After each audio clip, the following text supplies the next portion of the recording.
আমার আজকের ভিডিওতে সকলকে ধন্যবাদ।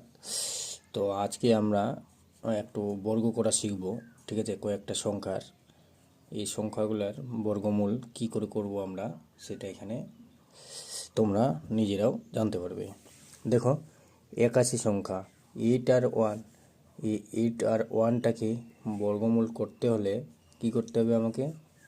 এই যে ভিতরে যে দুটো সংখ্যা আছে, মানে ডিজিট আছে, তার মধ্যে একটা ডিজিট হচ্ছে 8 আর একটা ডিজিট হচ্ছে 1, তাই 8 আর 1কে যোগ করে দিলে 9 হবে।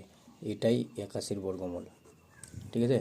তাও দেখো বর্গমূল কি আছে না, এই সংখ্যাটা কি আছে? 12 আর 25, ঠিক আছে? 12 আর 25 এরকম যদি চারটা সংখ্যা থাকে এরকম সংখ্যায়, তাহলে 12কে আর 25কে দুটাই যদি যোগ করে দাও, 12 আলাদা 25 আলাদা, যোগ করলে কত আসছে? 35। 35-এর বর্গই হচ্ছে 1225, তাহলে 1225-এর বর্গমূল হচ্ছে 35। তারপর দেখো 20 আর 25, 2025, তাহলে 20কে আর 25কে যোগ করলেই কত চলে আসবে? 45কে, না 45। তারপর দেখো √30 25, তাহলে 30 আর 25কে এক্সট্রা যোগ করে দিলে কত আসতেছে? 55।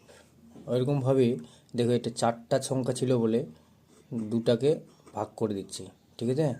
দুই ভাগে ভাগ করে দিচ্ছি, 2 2 করে। এবার দেখো 6টা সংখ্যা আছে, ঠিক আছে? 6টা সংখ্যা কি কি আছে? 494209, তাহলে কি হচ্ছে?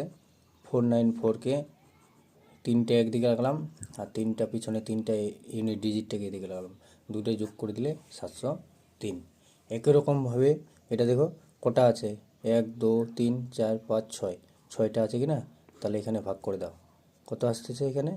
9 9 8 প্লাস 0 0 1, তাহলে কত আসতেছে?